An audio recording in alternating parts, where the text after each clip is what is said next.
ఆంధ్రజ్యోతి ఎండి phone tap అని చెప్పేసి ఒక హెడ్లైన్ ఐటెం లాగా పెట్టారు, బ్యానర్ ఐటెం లాగా, అంటే ప్రధాన శీర్షికల్లాగా అంటారనమాట తెలుగులో.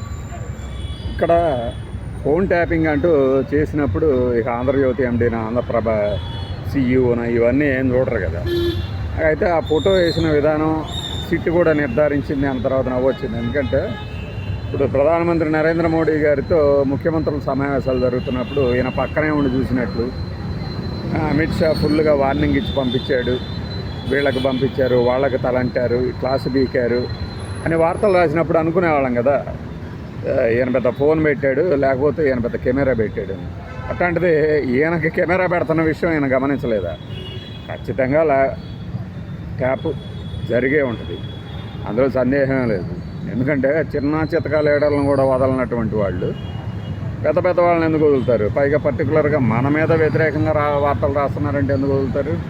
జరిగే ఉంటుంది. అయితే ఈయన సంభాషణలో వాళ్ళు ఏం విన్నారు, ఏం ట్యాప్ చేశారు అనే దాన్ని ఈయన బయట పెట్టాలా. ఇప్పుడు పెన్ డ్రైవ్లో ఇచ్చారు వాళ్ళకి అంటున్నారు కదా, ఆ పెన్ డ్రైవ్లో ఏమున్నాయి? ఈ పెన్ డ్రైవ్లో ఇదిగోండి మీకు సంబంధించిన ఈ సమాచారాన్ని వాళ్ళు విన్నారు అని సిట్ వాళ్ళు ఈయనకిస్తారా? లేకపోతే ఈయన నావి ఏవేవి ట్యాప్ చేశారు అనేది ఏం అడుగుతారా? ఆసక్తికరంగా ఉంటుంది కదా. ఊళ్ళో వాళ్ళ విషయాలు తెగ ఆసక్తికరంగా కథనాలుగా మలిచి ప్రసారం చేస్తున్నప్పుడు మరి ఏబిఎన్ ఎండీ గారిది ట్యాప్ చేశారు అన్నప్పుడు అంత బాధ వ్యక్తం చేసినప్పుడు ఏమి ట్యాప్ చేశారో కూడా చేయాలి.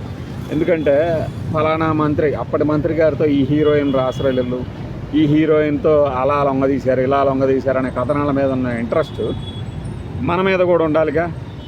మన ఏమిన్నారంటే అని ఒక హెడ్డింగ్ పెట్టి చేయాలి కదా.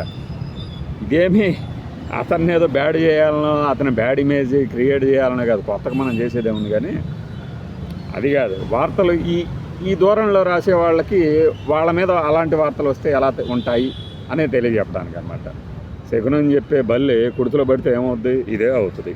బై.